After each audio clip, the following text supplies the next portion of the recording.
Star Mahesh Babu ప్రస్తుతం త్రివిక్రమ్ సినిమాలో బిజీగా ఉన్నాడు. ఆయన సినిమాకు చిన్న బ్రేక్ ఇచ్చి ఫ్యామిలీతో ఫారెన్ టూర్ లో ఉన్నాడు. మహేష్ బాబు ప్రస్తుతం వారం రోజులుగా జర్మనీలో తన భార్య నమ్రత, పిల్లలు సితారా, గౌతమ్ తో కలిసి ఫ్యామిలీ టూర్ లో ఉన్నారు. ఫుల్ గా ఎంజాయ్ చేస్తున్నాడు. జర్మనీలోని బ్యాడెన్ బార్నస్ పార్క్ హోటల్లో మహేష్ ఫ్యామిలీ బస చేశారు. ఇక తాజాగా ఆయన తన ఇన్స్టాగ్రామ్ పేజ్ లో చేసిన ఓ చిన్న పోస్ట్ అభిమానులను కలవరానికి గురి చేసింది. అసలు మహేష్ బాబు పోస్ట్ చేయడమే చాలా తక్కువ, చాలా ఇంపార్టెంట్ అయితేనే ఆయన పోస్ట్ పెడతారు. లేకుంటే అతనికి సంబంధించిన విషయాలు, తన ఫ్యామిలీకి సంబంధించిన విషయాలు నమ్రత మాత్రమే ఎక్కువ పోస్ట్ చేస్తుంటుంది. అటువంటిది మహేష్ పోస్ట్ చేయడంతో అభిమానులు ఇంట్రెస్టింగ్ గా చదువుతున్నారు. జర్మన్ డాక్టర్ హ్యారీ కోనిక్ తో కలిసి దిగిన ఫోటోని మహేష్ బాబు తన ఇన్స్టాగ్రామ్ ఖాతాలో షేర్ చేశారు. దాని కింద thank you doctor Harry conic అని పోస్ట్ పెట్టాడు.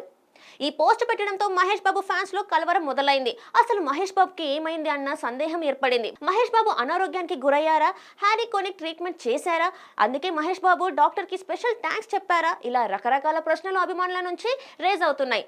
అసలు విషయం ఏంటి అని తెలుసుకోవడానికి నెట్టింట్లో సెర్చ్ చేస్తున్నారు మహేష్ ఫ్యాన్స్. ఇక డాక్టర్ హ్యారీ కోనిక్ జర్మనీలో ప్రముఖ న్యాచురోపతి డాక్టర్. ముందస్తు వ్యాధి నివారణ ఔషధాలపై ఆయన పనిచేస్తూ ఉంటారు. బెర్నస్ మెడికల్ కేర్ సెంటర్ కు హెడ్ గా వ్యవహరిస్తున్నారు. ఇక మహేష్ ప్రస్తుతం త్రివిక్రమ్ శ్రీనివాస్ డైరెక్షన్ లో SSMB 28 లో నటిస్తున్నారు. పూజా హెగ్డే హీరోయిన్ గా నటిస్తున్నారు. ఈ సినిమా షూటింగ్ ప్రస్తుతం రన్నింగ్ లో ఉంది. ఈ సినిమా తర్వాత మహేష్ బాబు టాలీవుడ్ జక్కన్న రాజమౌళితో పాన్ వరల్డ్ మూవీ చేయడానికి ప్లాన్ చేస్తున్నారు. ఈ వీడియోపై మీ అభిప్రాయాన్ని కామెంట్ రూపంలో తెలపండి. మా ఛానల్ ని సబ్స్క్రైబ్ చేసుకోండి.